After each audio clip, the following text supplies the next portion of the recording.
uno de los presuntos autores del fallido atentado de agosto del año pasado contra el presidente venezolano, Nicolás Maduro, confesó a la CNN que compraron los drones online y que la operación se fraguó en Colombia.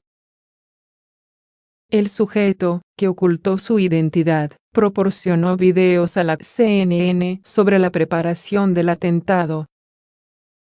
El fallido atentado ocurrió el pasado 4 de agosto mientras Maduro pronunciaba un discurso en Caracas frente a un desfile militar.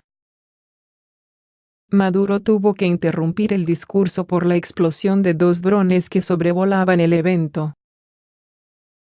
Entrevistado por la CNN, el presunto autor del atentado explicó que en su grupo participaron militares venezolanos disidentes, admitió que el objetivo era asesinar a Maduro y dijo que la posibilidad de matar a otras personas en el intento fue un riesgo que asumieron.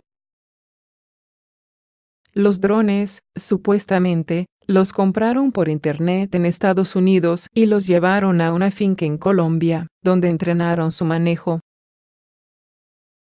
En los videos se aprecia cómo los drones vuelan a gran altura y descienden en picado hasta una carpa que simulaba la ubicación de Maduro el día del atentado.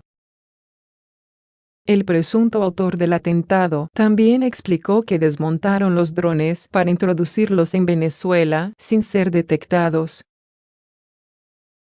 También aseguró que una vez transcurrido el intento de atentado, mantuvieron hasta 3 reuniones con funcionarios estadounidenses que querían obtener datos. El asesor de seguridad nacional de la Casa Blanca, John Bolton, uno de los diseñadores de la estrategia de Estados Unidos en Venezuela, insinuó después del atentado que se podía tratar de un montaje. El líder opositor venezolano Juan Guaidó, por su parte, insistió a la CNN en esa posibilidad. Creo que fue algo interno, armado por el gobierno. Termina haciéndole, a Maduro, lucir como víctima.